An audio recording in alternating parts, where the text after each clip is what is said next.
ભાવનગર ગારિયાધાર તાલુકા પંચાયતમાં પ્રમુખ ઉપપ્રમુખની વરણી પૂર્ણ થઈ છે।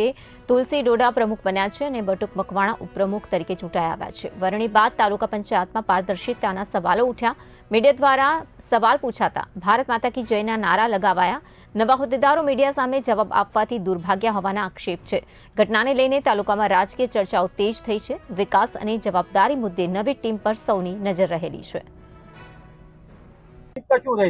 પ્રથમ પ્રાથમિકા લોકોના પાયાની જે સુવિધા હોય, પાણી, ગટર, રોડ, રસ્તા, જે કઈ નાના મોટા પ્રશ્નો આવશે, તેમજ તાલુકા લેવલે આવતા ખેડૂતથી માંડી કોઈ પણ નાગરિક જે કઈ વિધવા પેન્શનના ફોર્મથી માંડીને આવાસની જે કઈ યોજના, સરકારી યોજના છે, એ વહેલામાં વહેલી લોકોને ખોટા ધક્કા ન ખાવા પડે એવા પ્રયત્નો કરશું।